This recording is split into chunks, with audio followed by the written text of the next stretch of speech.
Am I really that much? And breaking these niggas down like a demo. You don't really know you are. Hello mga mare, welcome to my mini vlog.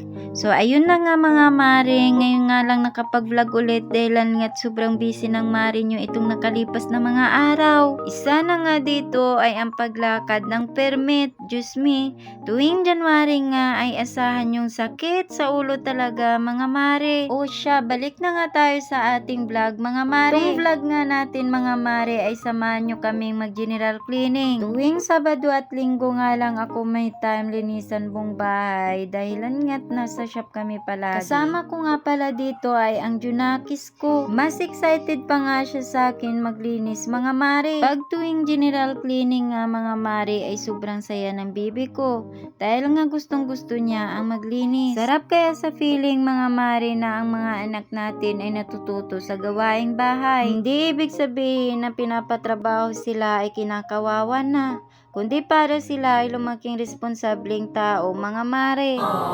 At dito nga mga mare, naisipan ng anak ko bumili ng makain dahilan nga pagod na nga daw ako. Ay, ang sweet talaga ng bibi ko. At pagkatapos nga ng kunting pahinga dito nga mga mare, ay ako na lang ang naglilinis sa loob. Dahil nga itong bibi ko ay mas gusto niya nga maglinis sa labas. At dito nga mga mare ay nililinisan ko ng mabuti dahil nga kumakapit masyado ang uling. At kung bakit uling at hindi alikabok?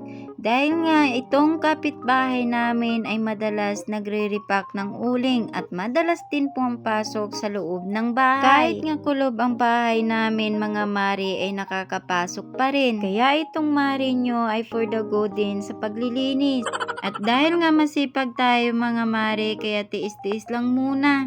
At dito nga mga mare, inaayos ko na nga ang higaan. Pasayaw-sayaw pa nga ako dito mga mare. E paano naman kasi mga mare? Nakakainggan nyo kasi ang music ng kapitbahay.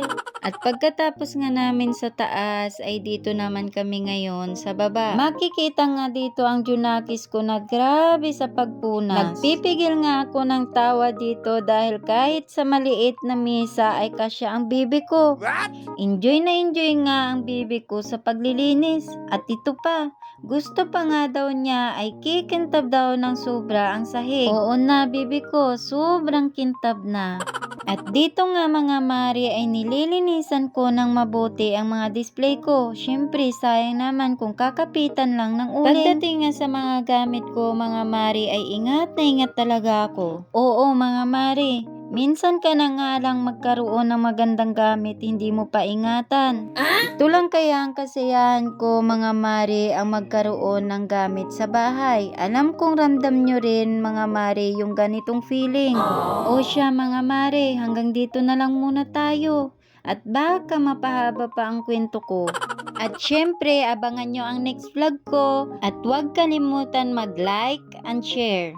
Salamat! Paalam!